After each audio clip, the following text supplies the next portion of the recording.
السلام علیکم۔ بسم اللہ الرحمن الرحیم۔ محترم ساتھیو، ہجرت کے چھٹے سال مسلمانوں اور مشرکین مکہ کے درمیان ہونے والے صلح حدیبیہ کے معاہدے کی خلاف ورزی کرنے والے صحابی کون تھے، اور نبی کریم صلی اللہ علیہ وآلہ وسلم نے صلح حدیبیہ کے معاہدے کی خلاف ورزی کرنے والے صحابی کو کیا سزا دی؟ ہجرت کے چھٹے سال میں 1400 مسلمانوں کے ہمراہ حضرت محمد صلی اللہ علیہ وآلہ وسلم مدینہ سے مکہ کی طرف عمرہ کے ارادے سے روانہ ہوئے۔ عرب کے رواج کے مطابق غیر مسلح افراد چاہے وہ دشمن ہی کیوں نہ ہوں کعبہ کی زیارت کر سکتے تھے، جس میں رسومات بھی شامل تھیں۔ یہی وجہ تھی کہ مسلمان تقریباً غیر مسلح تھے، مگر عرب کے رواج کے خلاف مشرکین مکہ نے خالد بن ولید کی قیادت میں 200 مسلح سواروں کے ساتھ مسلمانوں کو حدیبیہ کے مقام پر مکہ کے باہر ہی روک لیا۔ یاد رہے کہ خالد بن ولید ابھی ایمان نہیں لائے تھے اور ابھی کافر تھے۔ رسول اللہ صلی اللہ علیہ وآلہ وسلم نے حضرت عثمان غنی کو سفیر بنا کر مکہ بھیجا۔ انہیں وہاں روک لیا گیا۔ ان کے واپس آنے میں تاخیر ہوئی تو مسلمانوں میں یہ افواہ مشہور ہو گئی کہ عثمان غنی کو شہید کر دیا گیا ہے۔ نبی کریم صلی اللہ علیہ وآلہ وسلم کو جب سیدنا عثمان غنی کی شہادت کی افواہ ملی تو آپ صلی اللہ علیہ وآلہ وسلم نے بھی اس کو عام صحابہ کرام کی طرح سچ جانا، اور آپ صلی اللہ علیہ وآلہ وسلم نے صحابہ کرام سے سیدنا عثمان غنی کے قتل کا بدلہ لینے کے لیے بیعت لی، جو بیعت رضوان کے نام سے مشہور ہے۔ اس بیعت میں مسلمانوں نے عہد کیا کہ وہ مرتے دم تک حضور صلی اللہ علیہ وآلہ وسلم کا ساتھ نہیں چھوڑیں گے۔ اس بیعت کو بیعت رضوان کا نام دیا گیا، اور اللہ تعالیٰ نے ارشاد فرمایا کہ جب نبی صلی اللہ علیہ وآلہ وسلم اپنے صحابہ کے ہاتھوں میں ہاتھ دے کر بیعت کر رہے تھے تو ان سب کے ہاتھوں کے اوپر میرا ہاتھ تھا، یعنی اللہ تعالیٰ نے بھی اس بیعت میں شرکت کی، بیعت لی، اور یہ بیعت بیعت رضوان کے نام سے معروف ہے۔ اس بیعت کی اطلاع قریش تک پہنچی تو وہ ڈر گئے، اور انہوں نے اطلاع بھجوائی کہ حضرت عثمان زندہ سلامت ہیں اور وہ مسلمانوں سے وعدہ کرتے ہیں کہ وہ اس سال واپس چلے جائیں اور آئندہ سال واپس آ کر خانہ کعبہ کی زیارت اور عمرہ کریں۔ اہل قریش نے وعدہ کیا کہ مکہ کو 3 دن کے لیے خالی کر دیا جائے گا تاکہ کسی تصادم کا اندیشہ نہ رہے۔ ان تجاویز کو تحریری شکل دی گئی، جن میں چند اور شرائط بھی شامل تھیں، اور اسے معاہدہ حدیبیہ کے نام سے یاد کیا جاتا ہے۔ اس معاہدے کی بعض شقیں بظاہر مسلمانوں کے خلاف تھیں، تاہم قرآن میں اس معاہدے کو فتح مبین قرار دیا گیا۔ تھوڑی دیر بعد حضرت عثمان رضی اللہ تعالی عنہ واپس آ گئے۔ اس بیعت کی خبر مکہ والوں کو ہوئی اور انہوں نے مسلمانوں کو جنگ کے لیے تیار پایا تو صلح پر آمادہ ہو گئے۔ رسول پاک نے مکہ والوں کی شرائط قبول فرما لی۔ آپ صلی اللہ علیہ وآلہ وسلم علی بن ابی طالب سے یہ صلح نامہ لکھوایا۔ حضرت علی رضی اللہ تعالی عنہ نے سب سے پہلے تحریر کیا کہ اللہ تعالیٰ کے نام سے شروع، محمد اللہ کے رسول ہیں۔ جب کفار نے یہ دیکھا تو انہوں نے اعتراض کیا کہ ہم اس تحریر کو نہیں مانتے، تو اس پر صلح کیسے کر سکتے ہیں؟ چنانچہ نبی صلی اللہ علیہ وآلہ وسلم نے حضرت علی کو حکم دیا کہ میرے نام سے رسول اللہ کاٹ دو۔ حضرت علی رضی اللہ تعالی عنہ نے فرط محبت میں جذبات سے کہا، یا رسول اللہ صلی اللہ علیہ وآلہ وسلم، علی کبھی بھی آپ کا نام نہیں کاٹ سکتا۔ یعنی حضرت علی رضی اللہ تعالی عنہ نے اس فعل کو گستاخی سمجھا تو نبی صلی اللہ علیہ وآلہ وسلم نے خود اپنے دست اقدس سے اپنے نام سے رسول اللہ کے حرف کو مٹا دیا۔ صلح حدیبیہ تک مسلمان انتہائی طاقتور ہو چکے تھے، مگر یہ یاد رہے کہ اس وقت مسلمان جنگ کی تیاری کے ساتھ نہیں آئے تھے، اسی لیے بعض لوگ چاہتے تھے کہ جنگ ضرور ہو۔ خود مسلمانوں میں ایسے لوگ تھے جن کو معاہدہ کی شرائط پسند نہیں تھی۔ مثلا اگر کوئی مسلمان مکہ کے لوگوں کے پاس چلا جائے تو اسے واپس نہیں کیا جائے گا، مگر کوئی مشرک مسلمان ہو کر اپنے بزرگوں کی اجازت کے بغیر مدینہ چلا جائے تو اسے واپس کیا جائے گا۔ سیدنا عمر فاروق رضی اللہ تعالی عنہ نبی کریم صلی اللہ علیہ وآلہ وسلم کے اس صلح نامے سے خوش نہ تھے۔ وہ حضرت ابو بکر صدیق رضی اللہ تعالی عنہ کے پاس گئے اور جا کر ان سے کہا کہ نبی صلی اللہ علیہ وآلہ وسلم نے جن شرائط کی بنیاد پر صلح کی ہے وہ مسلمانوں کے لیے شکست کے مترادف ہے۔ تو صدیق اکبر رضی اللہ تعالی عنہ نے انہیں ڈانٹ دیا اور فرمایا کہ وہ اللہ کے رسول صلی اللہ علیہ وآلہ وسلم ہیں، ان کا ہر فیصلہ ہماری سر آنکھوں پر ہے، وہ ہمارے سروں کا تاج ہیں۔ عمر فاروق رضی اللہ تعالی عنہ سمجھ گئے کہ اس میں اللہ تعالیٰ کی ضرور کوئی حکمت ہوگی، ورنہ نبی صلی اللہ علیہ وآلہ وسلم یہ معاہدہ کبھی نہ کرتے۔ حضرت محمد صلی اللہ علیہ وآلہ وسلم کی دانش مندی سے صلح کا معاہدہ ہو گیا۔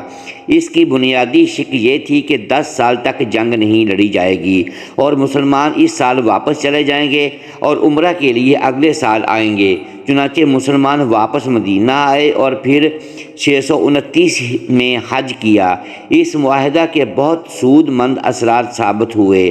اس سال مسلمان جو تعداد میں تھوڑے اور غیر مسلح تھے جنگ سے بچ گئے اور اس سے اگلے سال مکہ میں داخل ہوئے۔ معاہدہ کے دوران میں پہلے حضور صلی اللہ علیہ وآلہ وسلم کا نام محمد رسول اللہ لکھا گیا، مگر مشرکین کو اعتراض ہوا تو حضور صلی اللہ علیہ وآلہ وسلم نے اپنا سادہ نام لکھوا لیا۔ ایک صحابی ایسے بھی تھے جو اس معاہدے کی خلاف ورزی کر کے مدینہ آ گئے۔ ان کا نام ابو بصیر رضی اللہ تعالی عنہ تھا۔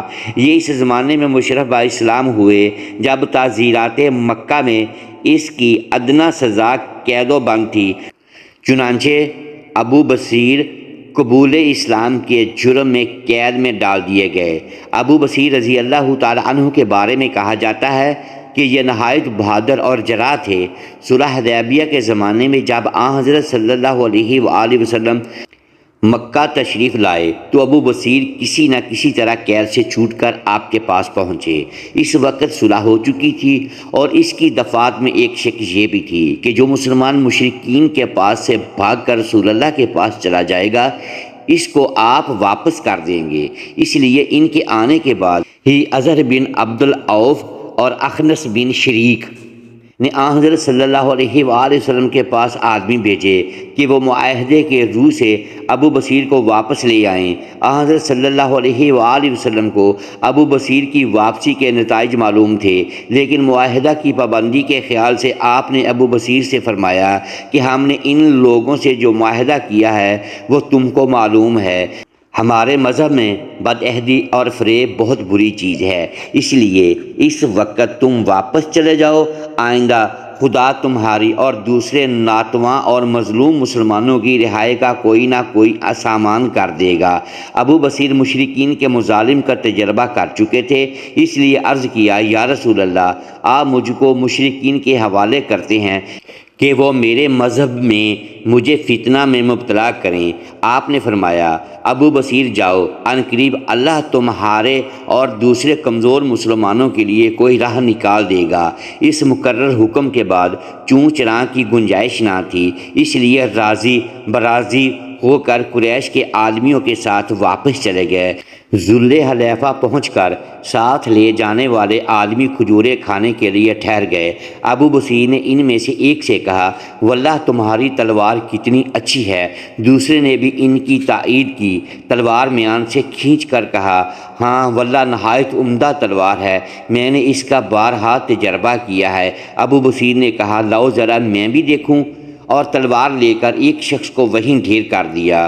دوسرا آدمی خوف سے بھاگ نکلا اور مدینہ جا کر مسجد نبوی میں پہنچا۔ آن حضرت صلی اللہ علیہ وآلہ وسلم نے اسے بدحواس دیکھ کر فرمایا یہ خوف زدہ معلوم ہوتا ہے۔ قریب جا کر اس شخص نے واقعہ بیان کیا کہ میرا ایک ساتھی آپ کے صحابی ابو بصیر کے ہاتھوں مارا گیا اور میری جان بھی خطرہ میں ہے۔ ابھی یہ شخص واقعہ بیان کر رہا تھا کہ ابو بصیر پہنچ گئے اور عرض کیا یا نبی آپ کو خدا نے ذمہ داری سے سبقت دوش کر دیا، آپ نے مجھے معاہدے کے مطابق واپس کر دیا تھا، خدا نے مجھے نجات دلا دی۔ آن حضرت صلی اللہ علیہ وآلہ وسلم نے ان کی باتیں سن کر فرمایا کہ یہ شخص بھی آتش جنگ بھڑکانے کا آلہ ہے، اگر اسے کچھ مددگار اور ساتھی مل جائیں۔ ابو بصیر نے یہ سنا تو سمجھ گئے نبی کریم صلی اللہ علیہ وآلہ وسلم مجھے پھر واپس بھیج دیں گے، اس لیے مدینہ سے ساحلی مقامات کی طرف نکل گئے۔ کچھ دنوں کے بعد اس قسم کی ایک اور ستم رسیدہ بزرگ حضرت ابو جندل بھی پہنچ گئے۔ نبی کریم صلی اللہ علیہ وآلہ وسلم کے فرمان کہ مصداق کہ اللہ تمہارے لیے کوئی راستہ ضرور نکال دے گا۔ ان دونوں حضرات نے مشرکین مکہ کے ستائے دوسرے لوگوں کے لیے بھی راستہ کھول دیا اور مظلوم مسلمان قریش کے پنجہ ظلم سے بھاگ بھاگ کر یہاں جمع ہونے لگے۔ چند دنوں میں ان کی خاصی جماعت جمع ہو گئی۔ اتفاق سے قریش کے کاروان تجارت کا گزرگاہ یہی تھا۔ جب کوئی قافلہ گزرتا تو یہ لوگ اہل قافلہ کو قتل کر کے سامان لوٹ لیتے۔ اس سے قریش کی تجارت خطرہ میں پڑ گئی۔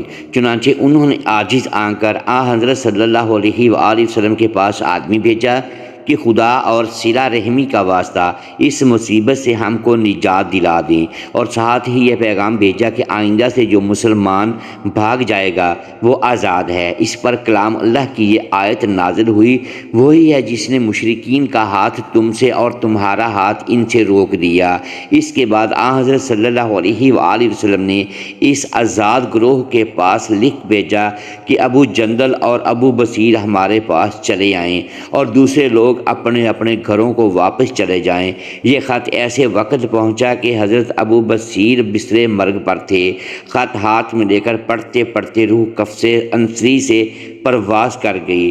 ابو جندل نے نماز جنازہ پڑھا کر اسی ویرانے میں سپرد خاک کیا اور یادگار کے طور پر قبر کے پاس ایک مسجد بنوا دی۔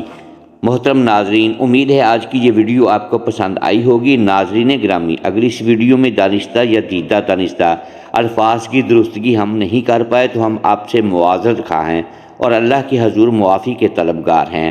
محترم ساتھیو، ویڈیو کو لائک کیجیے اور اپنے اس چینل کو سبسکرائب لازمی کیجیے اور بیل آئیکن پریس کر دیں تاکہ ہر نئی آنے والی ویڈیو آپ تک بر وقت پہنچ سکے اور ہماری حوصلہ افزائی ہوتی رہے۔ شکریہ۔ اللہ حافظ۔